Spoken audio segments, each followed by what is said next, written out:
काय सांगू आता संतांचे उपकार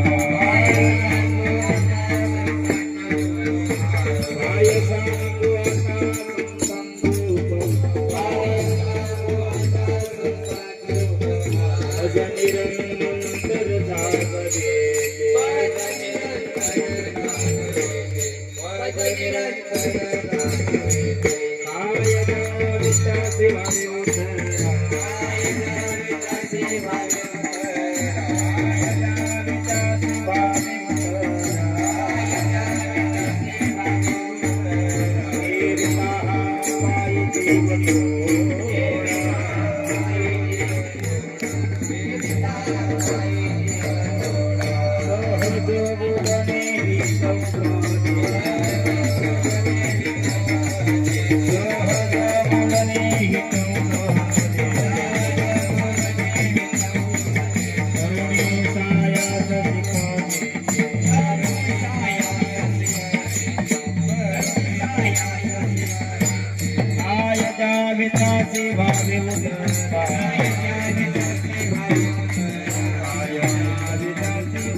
काय सांगू आता संतांचे उपकार, मोज निरंतर जागविते.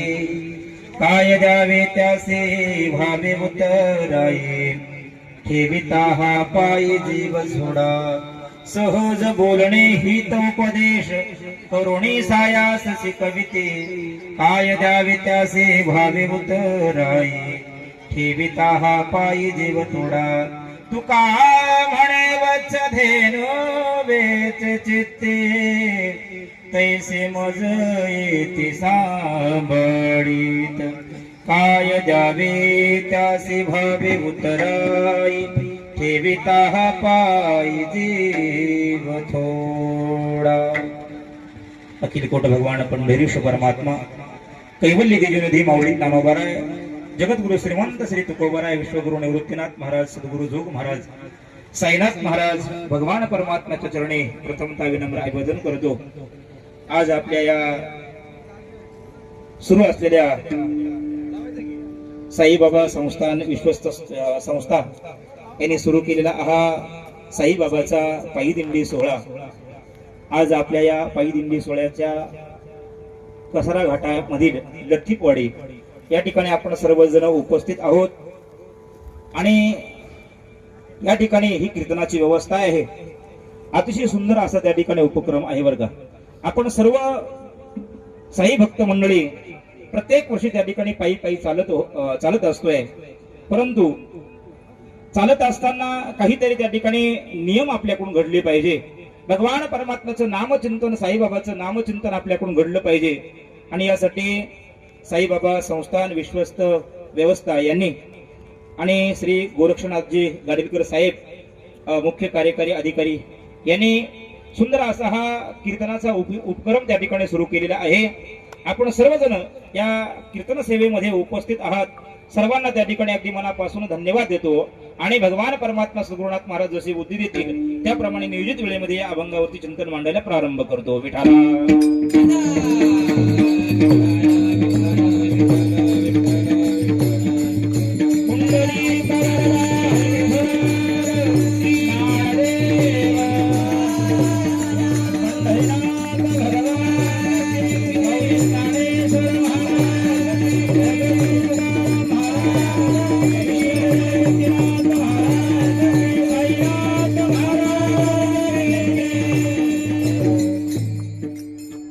वक्रतुंड महाकाय सूर्यकोटि समप्रभ निर्विघ्नं कुरु मे देव शुभकार्येषु सर्वदा.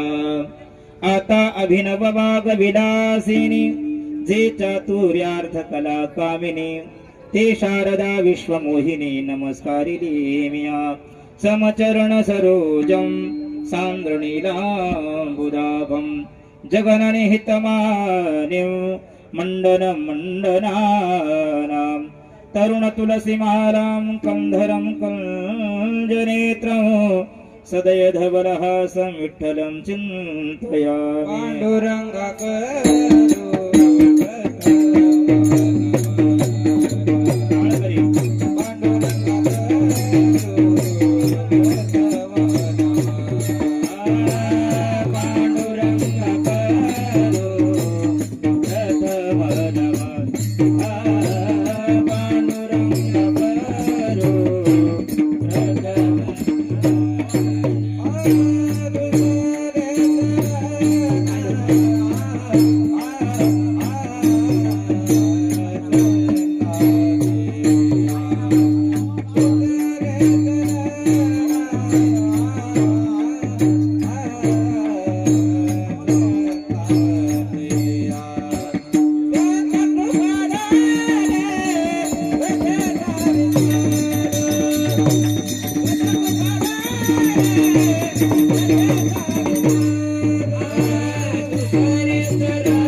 कलंकांक तेजोदिकामोदि वक्त्रम् खलानि शबादापनुदार दक्ष समाधीस्तमूर्तिं भजे ज्ञानदेवम्. आवाज द्या.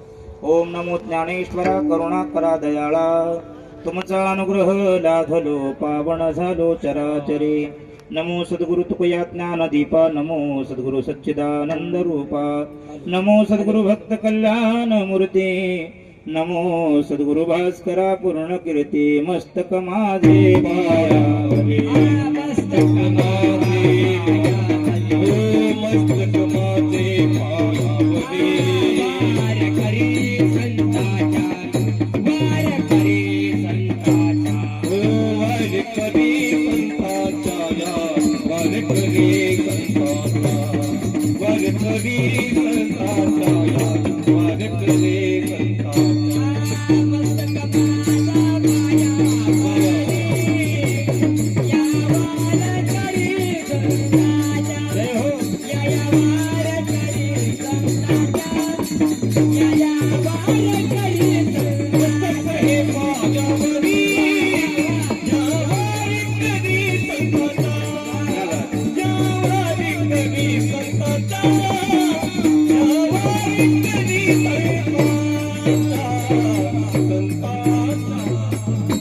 काय सांगू आता संतांचे उपकार, मोज निरंतर जागविती. काय द्यावे त्यासे भावे उतराई, ठेविता हा पायी जीव थोडा. प्रस्तुत प्राप्त प्रसंगी प्राप्त स्थळी कीर्तनरूपी सेवेकरिता निवडलेला अभंग महान भगवत भक्त संत सम्राट विश्ववंदे महाराष्ट्र भूषण जगद्गुरु श्रीमंत श्री तुकोबाराय यांचा महत्वाचा उत्कृष्ट असा आणि संतांनी आपल्यावरती जे काही उपकार केलेले आहेत त्या उपकाराबद्दल कृतज्ञता व्यक्त करणारा असा अभंग आहे. विठाला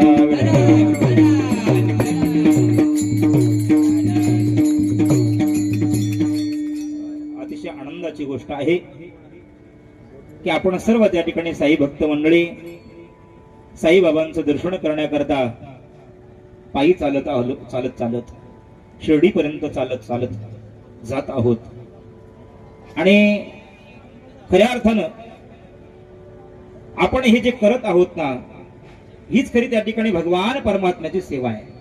कारण का, तुम्हाला आम्हाला भगवान परमात्म्याने हा नरदेह दिलेला आहे, मानव देह दिलेला आहे, तो कशा करता दिलाय त्याचं चिंतन त्या ठिकाणी आपण केलं पाहिजे. देवी दिला देह भजना गोमटा, तो या झाला फाटा बाधिकेचा. ऐका बरं का लक्षपूर्वक, आपण थोडक्यात त्या ठिकाणी कीर्तन करणार आहोत. आज जगाकडे जर आपण पाहिलं तर प्रत्येक मनुष्य ब्रँडेड वस्तू वापरण्याचा हा काळ आहे बरं का. कोणतीही वस्तू वापरायची असेल तर कंपनीची ब्रँडेड वस्तू त्या ठिकाणी आपण वापरतो. मग आपण इतर गोष्टी जर ब्रँडेड वापरत असो तर त्या ठिकाणी आपण आपल्या शरीराकरिता सुद्धा ब्रँडेड वस्तू आपण वापरल्या पाहिजे. बरोबर ना? मग कोणत्या शरीराकरता, कोणत्या अवयवाकरता कोणती ब्रँडेड गोष्ट आहे. ऐका, चांगल्या प्रकारचा महागड्या किमतीचा गॉगल आणला, चष्मा आणला, तो आपण आपल्या डोळ्याकरता घातला, खऱ्या अर्थानं ती डोळ्याकरता ब्रँडेड गोष्ट नाही बरं का. डोळ्याकरता ब्रँडेड गोष्ट जर कोणती असेल तर महाराज म्हणतात, डोळे तुम्ही घ्या रे सुख, डोळे तुम्ही घ्या रे सुख, डोळे तुम्ही घ्या रे सुख, डोळे तुम्ही घ्या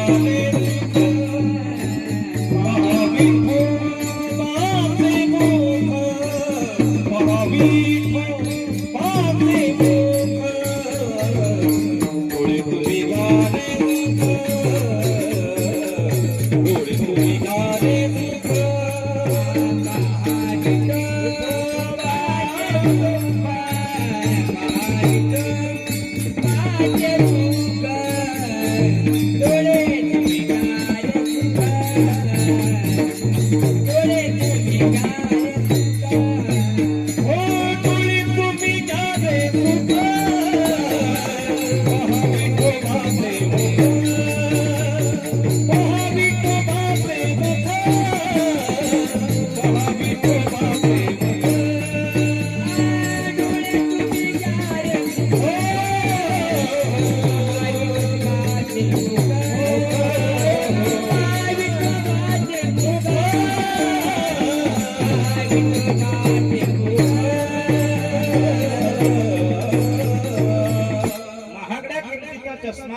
डोळ्याकरता ब्रँडेड गोष्ट नाही. मग भगवान परमात्म्याचं दर्शन, देवाचं दर्शन या डोळ्यांनी करणं डोळ्याकरता ही ब्रँडेड गोष्ट आहे. ऐका लक्षपूर्वक. कानाकरता एखादं तुम्ही सोन्याचा दागिना त्या ठिकाणी घातला असेल, ही कानाकरता त्या ठिकाणी खऱ्या अर्थानं ब्रँडेड गोष्ट नाही बरं का. कानाकरता त्या ठिकाणी ब्रँडेड गोष्ट जर कोणती असेल तर तुम्ही ऐका रे कान माझ्या विठोबाचे गुणगान. भगवान परमात्म्याचं, देवाचं नामचिंतन त्या ठिकाणी या कानानं श्रवण करणं ही कानाकरता काय आहे, ब्रँडेड गोष्ट आहे बरं का. आपल्या हाताकरता ब्रँडेड गोष्ट कोणती आहे? हातामध्ये त्या ठिकाणी आपण चांगल्या महागड्या किमतीचं काय घातलं, घड्याळ घातलं, ब्रेसलेट घातलं, सोन्याच्या बांगड्या त्या ठिकाणी हातामध्ये घातल्या, ही गोष्ट त्या ठिकाणी हाताकरता ब्रँडेड गोष्ट नाही. मग हाताकरता ब्रँडेड गोष्ट कोणती आहे? या हातानं टाळी वाजवली पाहिजे, या हाताकरता ब्रँडेड गोष्ट आहे. महाराज वर्णन करतात, वाट ही चालावी पंढरीची, पंढरीची वाट ही चालावी पंढरीची.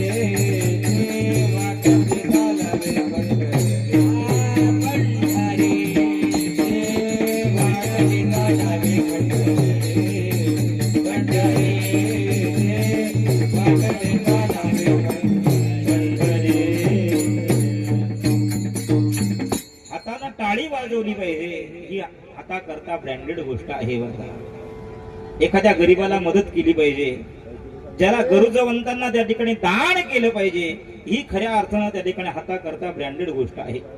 पाया करता ब्रँडेड गोष्ट कोणती आहे? एखाद्या तुम्ही महाड्या किमतीचा बूट पायामध्ये घातला, ही खऱ्या अर्थानं पाया करता ब्रँडेड गोष्ट नाही बरं का.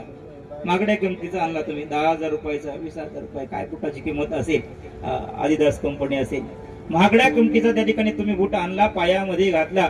मला तुम्ही सांगा, मुंबईहून त्या ठिकाणी पायामध्ये बूट घातला आणि तो मनुष्य त्या ठिकाणी पायामध्ये बूट घालून काही त्या ठिकाणी अंतर त्या ठिकाणी फिरला, तुम्ही त्याच्या पाया पडाल का? आता महागड्या किमतीचा बूट पायात घातलाय ना, पाया पडाल का तुम्ही? नाही पाया पडणार. पण तोच त्या ठिकाणी एखादा मनुष्य, आमचा वारकरी असू द्या, गळ्यामध्ये त्या ठिकाणी विणा घेतलेला आहे आणि पंढरपूरची वारी करण्याकरता निघालेला आहे, पायामध्ये चप्पल नाही, शेतकरी मनुष्य आहे, टाचा उचललेला आहेत, पाय चिखलाने वाकलेले आहेत, असा जरी मनुष्य असला तुम्ही त्याच्या पाया पडाल की नाही? कारण का खऱ्या अर्थानं त्या ठिकाणी पायी पायी त्या ठिकाणी तीर्थयात्रा करणं ही पायाची शोभा आहे. महाराज म्हणतात, वाट ही चालावी पंढरीची. आलं लक्षात. आणि खांद्याची शोभा काय? खांद्याची शोभा त्या ठिकाणी विना घेणं ही खांद्याची शोभा आहे बरं का. आपण त्या ठिकाणी नातवाला, मुलाला त्या ठिकाणी सांभाळतो ना, कुठं सांभाळतो? खांद्यावरच त्या ठिकाणी सांभाळतो ना, खांद्यावरतीच सांभाळलं पाहिजे, ती त्याची हक्काची जागा आहे. पण तो आपल्या घरामध्ये जन्माला आलेला भगवान बालकृष्णाचं रूप आहे असं म्हणून जर सांभाळलं तर गुंतायचं काम त्या ठिकाणी पडणार नाही. नातवालाही त्याच खांद्यावरती, मुलालाही त्या ठिकाणी त्याच खांद्यावरती सांभाळतो. पण नातवाला, मुलाला खांद्यावरती सांभाळल्यानंतर सरकार काही विशेष असं त्या ठिकाणी पेन्शन काय देतं का? पत्नी म्हातारी त्या ठिकाणी म्हणते का बरं झालं त्या ठिकाणी सांभाळलं? असं काहीच नाही. सर्टिफिकेट नाही, शाबासकी नाही. वास्तविक पाहता त्या ठिकाणी हा विना त्या ठिकाणी तुम्ही खांद्यावरती घेऊन पहा. महाराज म्हणतात, हाती घेऊनी टाळ खांद्यावरी विना, हाती घेऊनी टाळ खांद्यावरी विना, आता माझ्या मना कोण करी, डोईचा पदर आला खांद्यावरी. खांद्यावरती काहीतरी विना घेतल्यानंतर काय सामर्थ्य येत असते. कधीतरी माऊली ज्ञानोबारायांच्या पालखी सोहळ्यामध्ये, जगद्गुरु तुकोबारायांच्या पालखी सोहळ्यामध्ये, निवृत्तीनाथ दादांच्या पालखी सोहळ्यात जाऊन पहा, काय त्या ठिकाणी शिस्त असते. एकदा त्या ठिकाणी विनेकरी म्हटलं ना, सगळ्यांनी बडबड बंद करा, लगेच बडबड बंद होणार. वारीतलं समजतं तुम्हाला. वारी एखादा विनेकरी म्हटला ना, सगळ्यांनी खाली बसा, खाली बसावं लागतंय. विनेकरी म्हटला ना, सगळ्यांनी इकडे येऊन बसा, तर बसावं लागतंय. विनय करायचं त्या ठिकाणी ऐकावं लागतं. एवढं सामर्थ्य त्या ठिकाणी विनय करायला त्या ठिकाणी येत असते. विनयाचं ते सामर्थ्य. विठ्ठला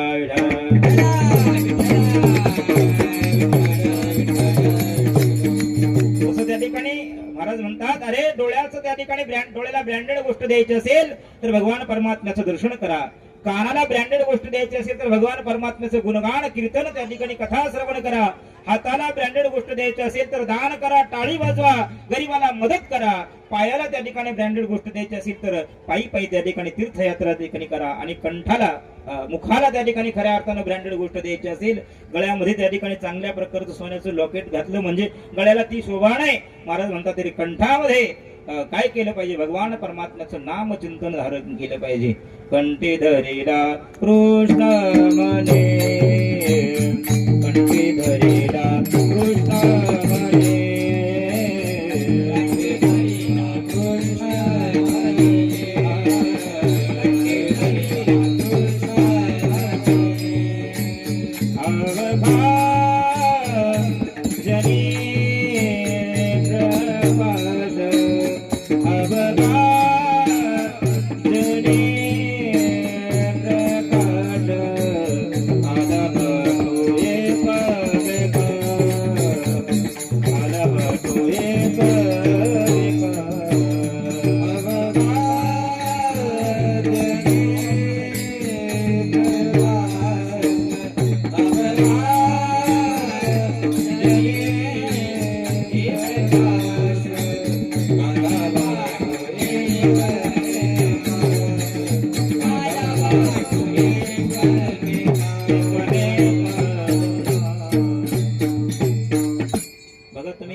हे देह आहे ना, या देहाला संत महात्म्याने घरच म्हटलेलं आहे बरं का. या देहामध्ये सुद्धा अज्ञान रूपी काय आहे, अंधकार आहे. बाहेर जगातही त्या ठिकाणी अज्ञान रूपी अंधकार आहे. आणि म्हणून दिवा लावला पाहिजे. कशासाठी? ज्ञानरूपी दिवा, नामरूपी दिवा लावला पाहिजे. जसं एखाद्या घरामध्ये पाहतो मी, संध्याकाळची वेळ आहे, काही माणसं घराच्या बाहेर बसलेले आहेत, काही घरामध्ये बसलेले आहेत, आणि अचानकपणे त्या ठिकाणी लाईट जावी, दिवा लावायचा आहे. मग बाहेरही उजेड पडला पाहिजे, आतही उजेड पडला पाहिजे. हुशार व्यक्ती काय करतो, तो दिवा कुठे लावतो? दरवाजामध्ये, उंबऱ्यामध्ये त्या ठिकाणी दिवा लावतो. बाहेरही उजेड आणि आतही उजेड पडतो. तसं त्या ठिकाणी अज्ञान रूपी अंधकार या घरामध्ये, देहामध्ये आहे, बाहेरही त्या ठिकाणी अंधकार आहे. आणि हा अंधार त्या ठिकाणी आतही उजेड, बाहेरही उजेड पडावा असं वाटत असेल तर नामरूपी दिवा लावला पाहिजे. कुठं लावलं पाहिजे? द्वारात. दारा म्हणजे कोणता आहे? कंठ हे द्वार आहे. या कंठरूपी दारामध्ये नामरूपी दिवा त्या ठिकाणी लावल्यानंतर महाराज म्हणतात, तुमच्या जीवनामध्ये निश्चित त्या ठिकाणी भगवान परमात्म्याची प्राप्ती झाल्याशिवाय राहणार नाही. विठाला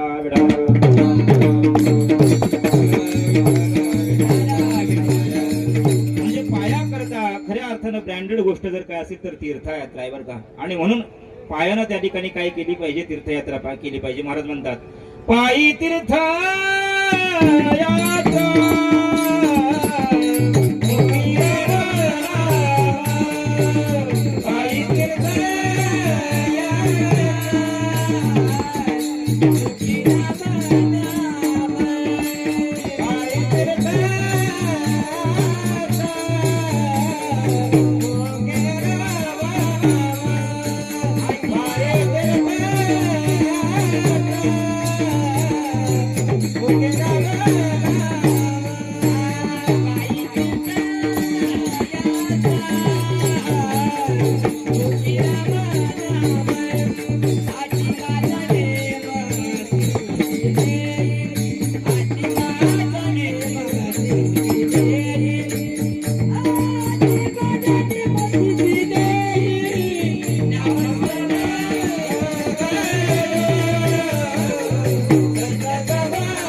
तीर्थयात्रा हे जे साधन आहे ना, आपण तीर्थयात्रेला चाललोय ना शिर्डीला, वास्तविकता शास्त्राने तीर्थयात्रा हे जे साधन सांगितलेलं आहे ना, या साधनाला विशेष अशी त्या ठिकाणी किंमत दिलेली आहे बरं का तीर्थयात्रेला.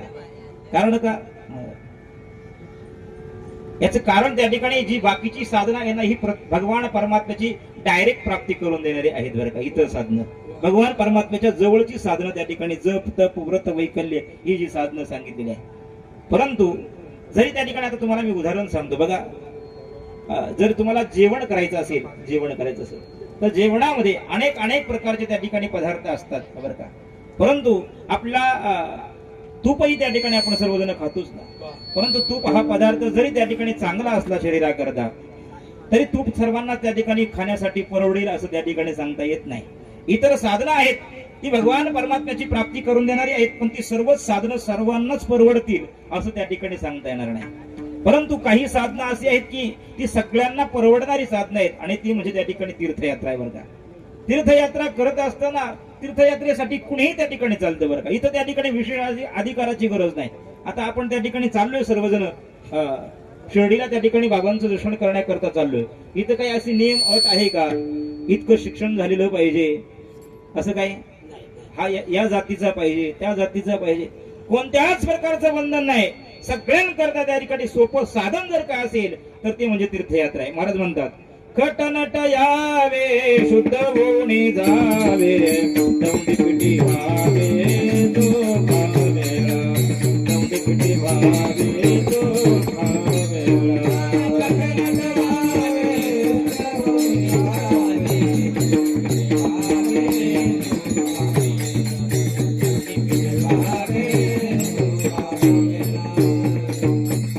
तीर्थयात्रा हे इतकं सोपं साधन आहे ना, हे सगळ्यांना करताय बरं का. इथं खट असू द्या इथं नट असू द्या सगळेजण चालतात कुठं तीर्थयात्रेमध्ये. इथं अधिकाराची त्या ठिकाणी गरज आहे. खट नट शब्दाचा अर्थ कळतो का तुम्हाला? खटनट हे शब्द त्या ठिकाणी तुम्ही बऱ्याच वेळा ऐकले असतील खटनट. पण खटनट शब्दाचा त्या ठिकाणी अर्थ असा आहे बघा, खट म्हणजे त्या ठिकाणी कसाही असू द्या, नट म्हणजे त्या ठिकाणी नाटकी आणि खट शब्दाचा अर्थ त्या ठिकाणी पहा. मराठी भाषेमध्ये काही शब्द आहेत त्या ठिकाणी कुचीर म्हणतात. कुचीर हा शब्द कळतो का तुम्हाला? कुचीर धान्यामध्ये त्या ठिकाणी असतं बघा, ते कुचीर असतं बरं का. हा त्याचं वैशिष्ट्य त्या ठिकाणी काय असतं माहिती का, तुम्ही त्याला पाण्यामध्ये भिजत घाला ते भिजतच नाही त्या ठिकाणी.